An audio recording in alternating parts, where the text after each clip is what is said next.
త్రిలింగ దేశం అని ఒక దేశం ఉండేది. ఆ దేశానికి రాజు చంద్రసేనుడు.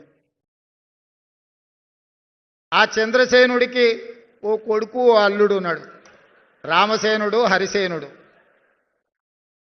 రామసేనుడికి ఒకటే కోరిక, ఎట్లన్నా చేసి చంద్రసేనుడిని నా కృష్ణుడి నుంచి దొబ్బి కింద పడేసి అందులో కూర్చోవాలి.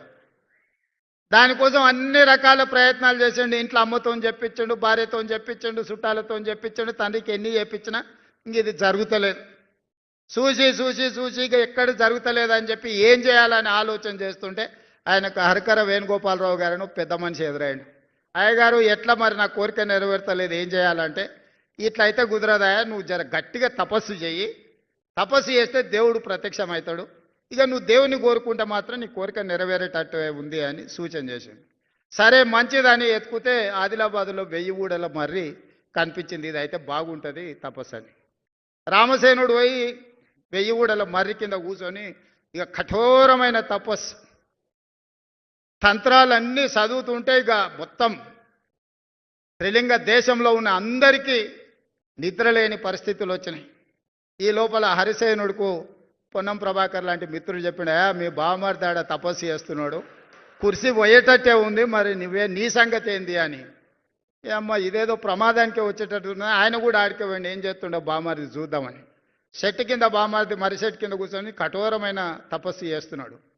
బావజరు తెలివికల్లోడు, దేవుడు అనేటోడు పైనుంచే కిందికి వస్తాడు కదా ప్రత్యక్షమైతే అని మర్రిచెట్టు ఎక్కి మర్రిచెట్టు మీద కూర్చొని ఆయన కూడా తపస్సు కూర్చున్నాడు. వస్తా వస్తా ఫస్ట్ నా దగ్గరికి వస్తాడు కదా, మనమే ముందుగాల దేవునితో మాట్లాడదామని. నిజంగానే మర్రిచెట్టు ఎక్కి కూర్చొని ఆయన కూడా ఇక కఠోరమైన తపస్సులు ఆయన భాగస్వామి అయ్యాడు. ఇక దేవుడికి కూడా నిద్ర భంగం కలిగి ఇలా సంగతి ఏందో చూద్దామని రానే వచ్చిండు. వచ్చేటప్పుడే మధ్యలో హరిసేనుడు కల్పించడు. ఏం భక్త చాలా తపస్సు చేస్తున్నావు, ఏంది నీ కోరిక అని. హరిసేనుడికి అనుమానం వచ్చింది, నేను ఏం కోరినా కింద వాడు బామర్ది ఇంకేం కోరుకుంటాడో తెలియదు, ఈయన సంగతి చెప్తుండని. ఏం లేదు దేవుడా, నాకు కన్ను ఓడు అని అడిగాడు. ఆయన అడిగాడు, నువ్వు ఇంత తపస్సు చేసింది నీ కన్ను పొడిపించుకోవడానికి అని. నేను చెప్తా కదా దాని వెనకాల ఉన్న మతలబు, నువ్వైతే పొడువు అన్నాడు. ఓకే నీ కోరిక నెరవేర్చాను. ఒక కన్ను ఓడిచాడు. పొడిచి ఇంకా కిందికి వచ్చాడు రామసేనుడి దగ్గరికి, బావమారి దగ్గరికి.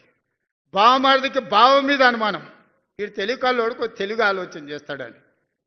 సరే మంచిదని ఆలోచన చేసి రామసేనుని కూడా అడిగాడు, దేవుడు ఏంది నీ కోరిక అని. ఇక ఎక్కువ ఆలోచన చేస్తే మనకు అసలే తెలివి తక్కువ, ఎక్కువ ఆలోచన చేస్తే అనవసరమైన నష్టం. మా బావ ఏం అడిగిందో దానికి నాకు 2 అని అడిగాడు. ఇక దేవుడు కూడా అల్క ఉన్నది కదా ఇది అని ఈయన 2 కళ్ళు ఓడిచేసిండు. వానికి 1 కన్ను లేదు, ఇంటికి 2 కళ్ళు లేవు. ఇక దేవుడు పోయినాక మళ్ళీ ఇద్దరు కలుసుకురు. అరే పరిస్థితి ఏంది, ఇట్లా అయిపోయా, ఇట్లయితే ఎట్లయితుంది, మరి ఎట్లా బతుకుదాం, మరి ఇట్లా కుదిరేటట్లేదు, ఇట్లా మనం పని చేసుకునే పరిస్థితి చేయి దాటిపోయిందని. అప్పుడు ఇద్దరు కలిసి ఒక ఆలోచనకు మాలో పెద్ద మనిషిని కలిసిరాయా, మా పరిస్థితి వానికి 1 లేదు, నాకు 2 లేవు, మా ఇద్దరు పరిస్థితి ఏందని. ఓ పని చేయండి, శుక్రవారం నాడు మక్కా మస్జిద్ కోండి, శనివారం నాడు బిర్లా టెంపుల్ కోండి, ఆదివారం నాడు మెదక్ చర్చ్ దగ్గర కోండి. ఆడ మెట్ల మీద కూర్చుంటే వచ్చేటోడు పోయేటోడు ఏదో ఒకటి ఇస్తాడు.